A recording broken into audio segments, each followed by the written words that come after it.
Ooh, that was probably loud. I'm sorry. That too.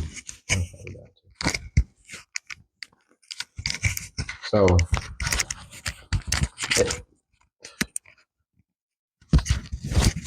so as a part of my daily regimen of YouTube watching and scrolling and shit, I come across some hour-long podcast. This one's an hour long. And apparently Kamala Harris went to the biggest church in Atlanta after, you remember when she said, you're at the wrong church? The United States Supreme Court with the intention that they would undo the protections of Roe v. Wade, and they did as he intended. Oh, you guys are at the wrong rally.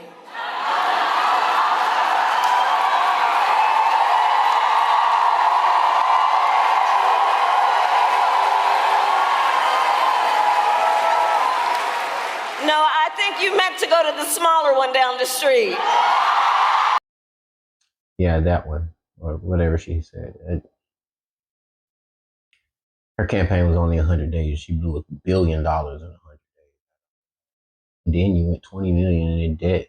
It's absolutely insane. Some of the worst shit I ever seen in my life. This is just fucking stupid. Can you imagine what would have happened if she would have got a hold of the federal government's budget? Disaster, absolute tragedy.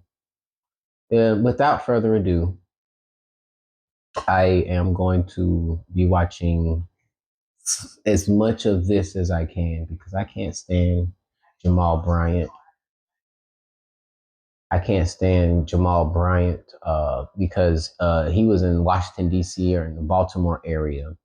And, you know, he was just a scam artist in his past life, and his church. He's got billions. He's got millions and millions of dollars. He's got tons of acreage, tons of land. He tried to get black men to come to his church in Atlanta somewhere. I think it's the largest church in DeKalb County. And I'm sure it's the largest church in DeKalb County. And he offered a program to grow weed on his church grounds or some stupid shit like that, right? Yeah, that's just absolutely insane. And for him to be a pastor and he's completely thwarting the word of God, I don't know. Let's get to it. I'm sorry.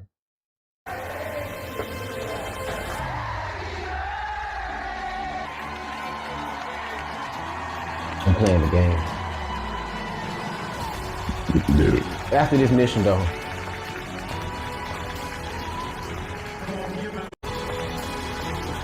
Oh. Welcome to Hardly Initiated. It is your host, Tyshawn Jackson, in here with my co-host, Ryan Ketchens, and Let's go. Still election week, and we are bringing you guys all the latest and the greatest, and we have something very special in here today because we got here no one other less than one of the leaders of the political black church movement in the building, Dr. Jamal Bryant. Welcome back to the show. To Hardly Initiated, brother. Man, y'all are making me updo my Wikipedia. Thank you. Absolutely, man. Pastor Jamal, the last time we had you on the show, it was really groundbreaking because it was one of the most viewed shows by our men. Yep. And the ladies ask us all the time, hey, how can we get more men a part of the Initiate family? How can we get more men watching this platform? And the things that we talked about when you first visited us, when we had the first opportunity to meet you, man, it's really been still making impact on many lives. It has. All right, get off of the dick riding. Enough with the dick riding. Let's go. Everybody that's in the chat right now, welcome all my initiates that are in the chat here. I want to go ahead. Matter of fact, let's go ahead. You got a poll. You can go ahead and pop a poll off real quick, right, Ryan? I'm actually working on this poll right now, guys. Listen, I'm going to make it very simple. How did you cast your vote? Keep in mind, we talking to Pastor Jamal. Dick riding. For it because we got. Come on. Relationships, especially in our black community, because it seems this became a gender war really quickly. The black woman felt like black men weren't in support or wanting to see a black woman take on this role. And as the election don't nobody want to, moms. really completed, We saw all of those thoughts come straight to social media. Right. In fact, we prepared. Listen, I could show y'all a lot of different videos, but I feel like there's one video here that was sent to us multiple times. It says capture the emotion of where black women are right now. Lionel, can you play that video for us to go ahead and see that? To you black men who your fragile ego couldn't take a black woman in office, so you either voted for Trump or you didn't vote at all. The police will now have carte blanche to murder you right where you stand. And when they do that, there's not going to be no GoFundMes. Don't ask your family to ask us for just die. They can't afford to bury you. Dig a hole in their backyard. It is what it is. But don't expect sympathy. Don't.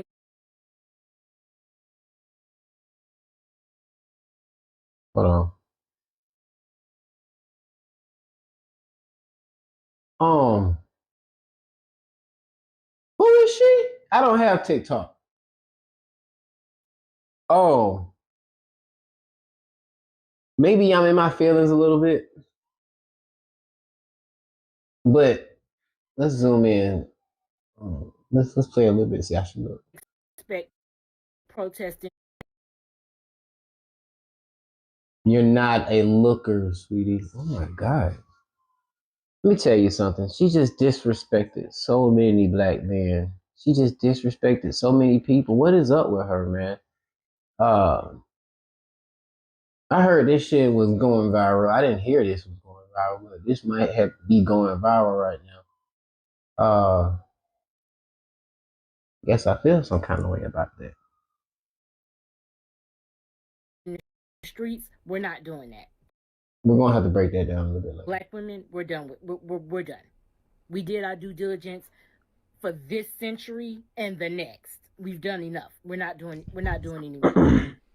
Now, this was off the chain. This is the thing. This actually got sent to me because I asked the ladies, a part of my family, to send me kind of what's happening. And I got sent this 3 times. And I went back and looked this young lady up. This is 1.3 million views on TikTok. So clearly, this thing is being spread all over. So anytime I think about something going viral, it has to have at least an undertone of the sentiment, collective sentiment of what people are experiencing. Yeah. So, Pastor Jamal, I got to ask you, that was disgusting. That was absolutely disgusting that there is that much hate and division in between people, and that's what she really thinks. It's just discussion. You can tell her daddy didn't love her. You can just tell that she's just an unhappy soul. Man, she's drained every day, every minute of the hour. I mean, I'm not gonna go back and look at her. I just ate, but I ain't got time for shit like that, bro. Where's your husband at? Where's your man? Yo, that was embarrassing. That was embarrassing, fam. Like, did you see that? Like, I'm not gonna go back and replay it. You have to go look it up yourself because it was just absolutely disgusting. Her face was disgusting. Her body language was disgusting. She was disgusting. Her attitude, everything that she was thinking about at that time, whenever she decided to post that video, was disgusting. It disgusted me. But we're not gonna discuss it. Okay, that shit was gross. What is wrong with you? Is it fair to blame black men specifically for the election results this past Tuesday? Absolutely not. I think that this was a rift that was conjured by the media. The overwhelming majority of black men voted, in fact, for Kamala Harris. The real wedge that nobody wants to talk about is women. 76% of black men voted for Kamala Harris. And I think that's because your daddy, Barack Obama, berated your ass into going and voting for her. Then he sent his wife, who berates him, to come and berate your women about voting for her. And they spent all that money on all of these people, and it didn't work.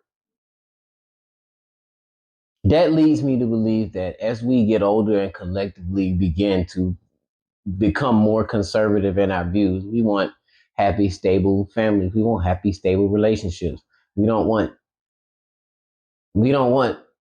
our daughters getting beat up in boxing because there's a man boxing her ass, knocking her fucking shit out. We don't want men in women's sports. We don't want shit like that. And so you can tell overwhelmingly that Nobody wanted that shit. All right. So miss me with that, Pastor Jamal Bryant. I ain't never really liked you. Bro, I ain't never really liked you. Where you at? Nice penthouse, bro. Nice penthouse. Lucky and Aqua. He might be in the 1010. The Kurt, you know, in Midtown, 1010 Midtown.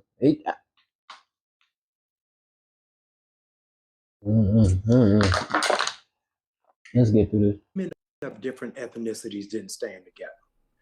White women, in an overwhelming way, voted for Trump, and what's not shown on this, unless we're gonna scroll down, is the Latino women. Let me tell you something, bro. That right there, that fucking bothers me, bro.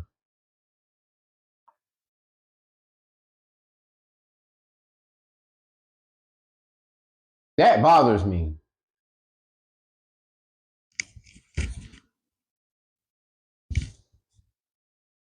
What the fuck is wrong with y'all? Do you know that voting for Kamala Harris was voting for your own demise? You know who Margaret Sanger is? Do you know what Kamala Harris stands for? Do you know what kind of policy she would be implementing? Do you know the kind of things that she advocated for? Trump wasn't even in office 72 hours.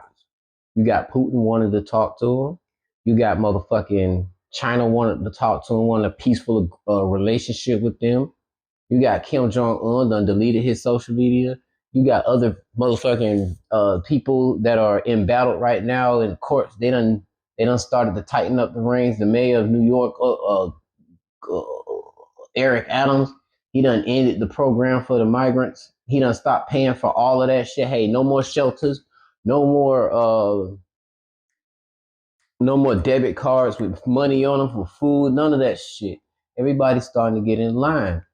I don't think that would have happened with Kamala Harris. The war in Ukraine is almost over. Vladimir Putin is losing 2,000 people a day. A day. Since October last year, he's losing 2,000 people a day. He got soldiers from North Korea, 12,000, right? That's 12 days worth of fighting, right?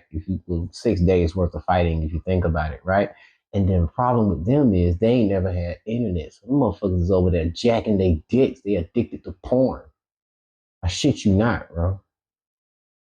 That shit bothers me because we need to come together collectively and understand that when we vote Democratic, man, we're voting against our own demise. Right. Whoever it is that he played and disrespected and said disparaging things about Puerto Rico and immigration, Latino women overwhelmingly supported Trump. Black brothers stood. You know why Latino women support Trump? Come here. They supported Trump because they ran away from their country. All the shit that was going on over there, they ran away from the shit that was going on over there. Right? Am I wrong? I might be wrong. I might be right. Who knows? They ran away from the shit that was going on over there and they found a place where they could be safe and all that. And then years later, after they worked hard to get their green card, they worked hard to abide by the laws. They drove around all this time with no insurance so they don't get caught by the police. They did all this stuff. And the very thing that they was running away from came right to them, right to their doorstep. They don't want their daughters being raped. They don't want their houses being broken into. They don't want the resources that they pay taxes for. Now that they're in America, you're going to get taxed or you're going to die. They don't want those resources going to people who didn't earn that. So, ipso facto, yes, I'm going to vote for the person that has my best interest in mind. Kamala Harris wants to kill my baby. On business. She wants to give our black men weed and give them $20,000 loans, knowing that they're going to fucking get high and not pay the loan back. So she wants to impoverish our black men who are already separated from our black women, thus even more disbanding the black household. And when she got in the office, what did she say? But then you turn around and you want to offer us some of that shit. I mean, you can miss me. You can miss me, Camp Cam. Go home to Doug M. Have you ever seen a woman when she lose? It's tragic. They tear shit up, throw shit. That's why you got broken plates and shit, man. She had to go home to Doug Emhoff, bro. And he had to calm her down, knowing that he publicly admits that he beats women. He probably kicked her ass. Bitch! You didn't win that election, bitch! Bitch! And she gotta sit there and she gotta take that shit. Disgusting. And put that Bitch! data back up. Pull it back up. Pull it back up. And let's show the whole thing if possible. Yeah, Lionel. segment header 2. Yeah, 78% of black men voted for Kamala Harris, and so I don't want black men to be the scapegoat as to why it is that this election was lost. It was a whole lot. Now let's scroll down. Let's see them Latino women. Go to Latino women. Come on, Rollo, where are you?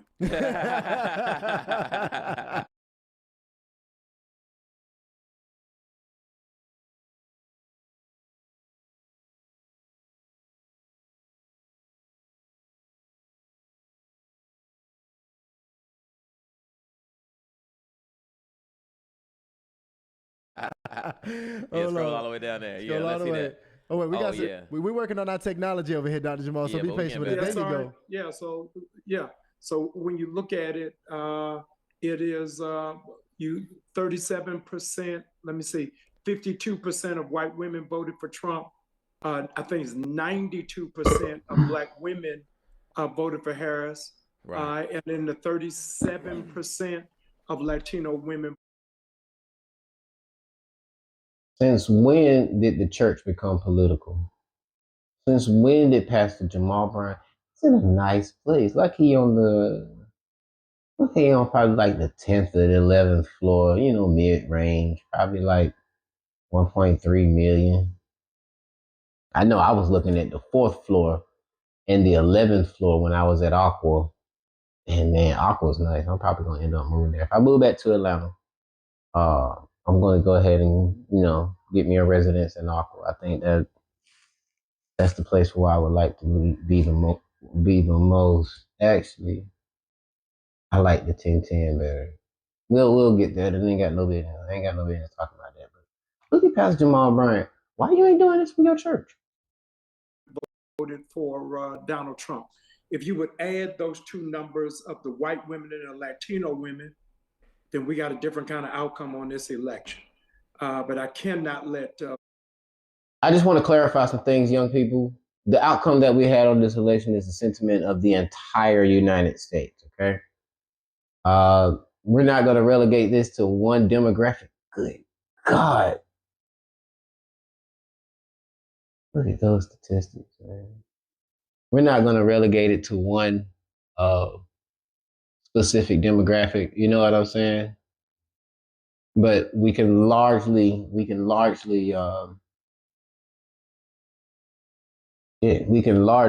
agree that the whole sentiment of the United States is looking to go in a different direction than where we're currently heading right now.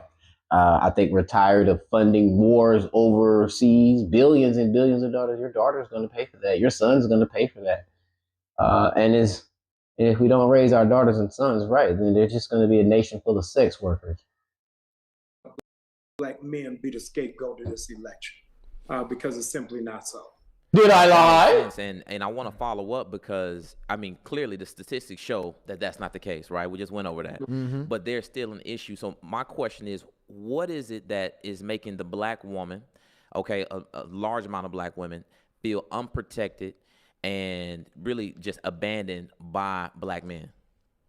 Because what that data is not showing, you're showing the number of men who voted.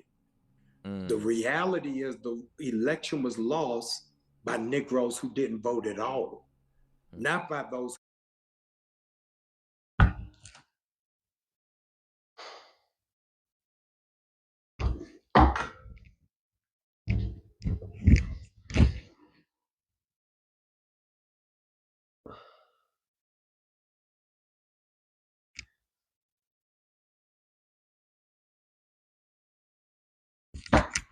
Pastor Jamal Bryant, let me cook you up something real quick. Pay attention. Pay attention to me real close, okay?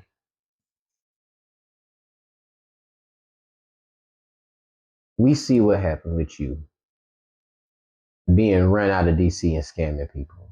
We see, okay? We know who you play for. We know what your MO is. We know what your POTUS off Marandi is, however you pronounce it. We know what that is, bro. This election wasn't lost by nobody that didn't vote, bro. You don't know shit. You don't fucking know shit. Titus 1 and 10.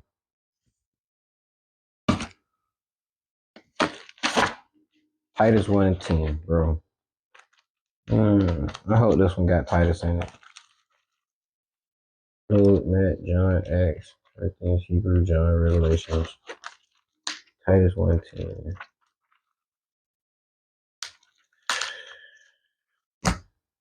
You're gonna be here all day. Play the thing. Voted for the opposite end. I'm so sitting out of this election, all of the data from 2020 and 2016, there were less people who voted in 2024 than in 2020 and 2016. And so Donald Trump didn't win because of all of the votes he got. He won because of all the votes that were not casted. So see, that's a really good point, because when you talk about people abstaining from voting, and that's actually one of the options that you put here. Right. And a lot of people, even in our previous episodes, people put that they weren't voting. Do you think abstaining is a political stance, or is that just neglect? We don't have the luxury of sitting it out. It's too much on the line and too much at stake for you to be a conscientious objector. I am pro-Palestine. I want a ceasefire. I believe that a genocide is happening in front of our face, but not voting will not solve that.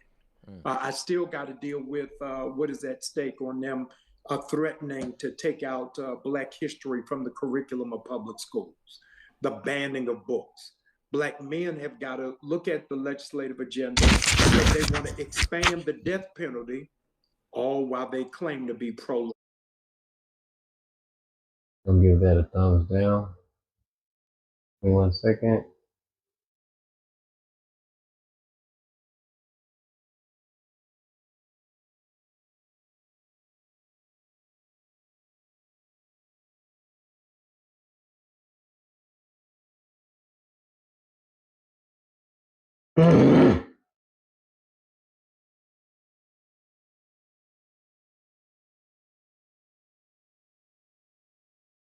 What did I say? Titus 10 too?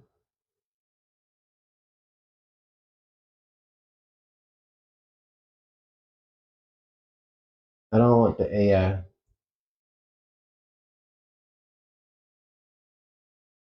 But there are many rebellious people full of meaningless talk and deception, especially those of the circumcision group. They must be silenced because they are disrupting whole households by teaching things they ought not teach, and that they seek, and that for the sake of dishonest gain. Pastor Jamal Bryant. Where we was at? Pastor Jamal Bryant. Pastor Jamal motherfucking Bryant. And so we've got to move beyond personality and look at what are the policies at stake that will advance our community. So, one thing that I saw get a lot of slack in the Democratic campaign, I felt like this was a theme that got a lot of momentum. Yeah. And probably didn't represent that well, because there was almost this sexualization aspect during a lot of the rallies that were taking place, especially, the Megan Thee Stallion went viral, through this point in time. Did you feel offended by, this, I guess, these performances and these acts during the Democratic campaign? Did you feel like that's just something that they should have done to meet the culture where it's at? Well, the question we got to ask, Ty, is Meg Thee Stallion more vulgar than Joe Rogan?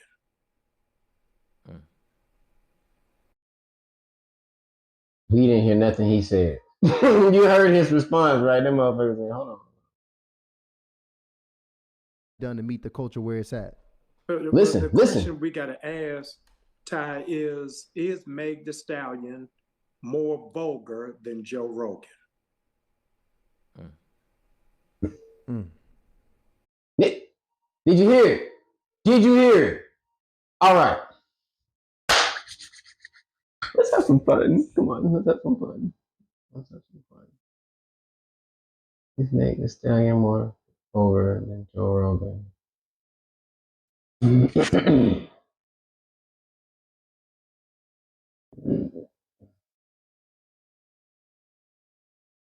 Before we do that, let's see what's going on. Vulgar definition. Lacking sophistication or good taste. Unrefined, making an explicit and offensive reference to sex or bodily function, coarse and rude, a vulgar joke. I like to deep dive. I like to go and listen. I can go back to the video. All right, vulgar.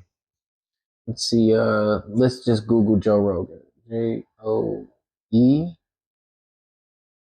ain't heard from Joel Osteen in a while, have you? Let's go to images. Okay. Yeah!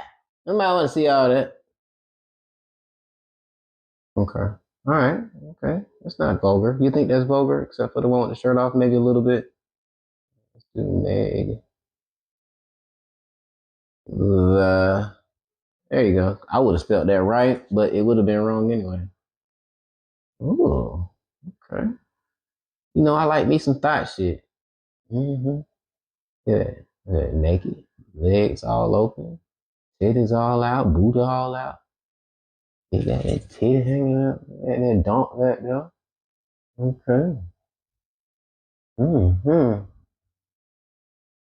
Mm-hmm. Yes, Lord. Mm. Oh. all right. So we agreed. We agreed that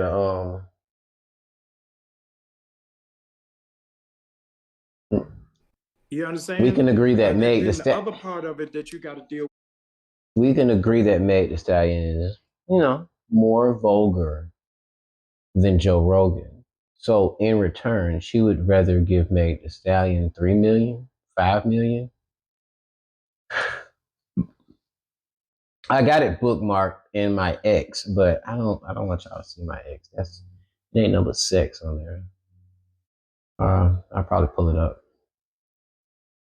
There you go. She paid her whatever she paid her, and yeah. So, but she refused to go on Joe Rogan's podcast. She spent $100,000, maybe I think $400,000 or something, building a fake set for to call her daddy podcast. I'm gonna have to go and look at that one too. But yeah, Is what is I call leadership. Meg the Stallion has more followers on Instagram than every member of the Congressional Black Caucus. why does that fucking matter? Why does that matter? Yeah, play the video, man. Combined. So had they brought Maxine Waters out, would the people in the barbershop have known who that was? Come on now. The average person y'all don't know who Mark Morial is, head of the Urban League. Right. They don't know Derek Johnson from the NAACP. I know. Neither one of you all can give me the name of who is the head of the National Baptist Convention. So Stop. Who's the head of the National Baptist Convention? Matt, why you always Googling shit? This is my show. Shut up.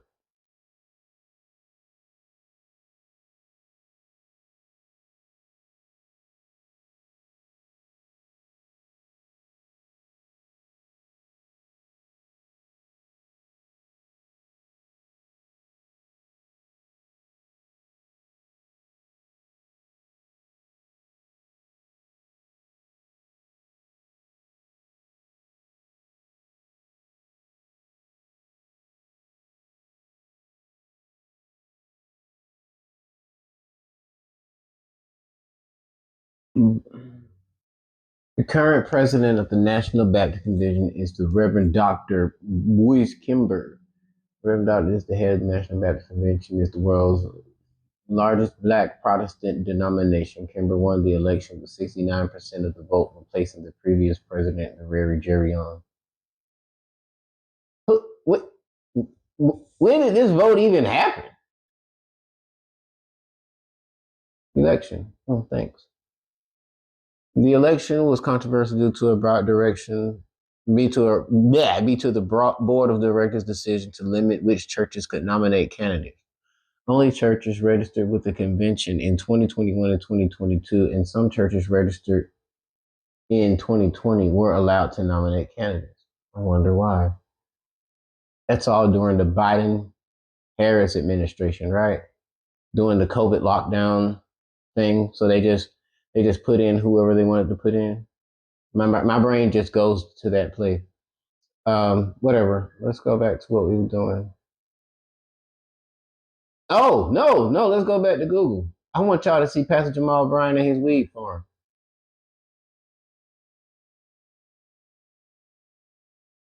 J-M-A, whatever, I can't type. A-L-R-Y-A-N-T.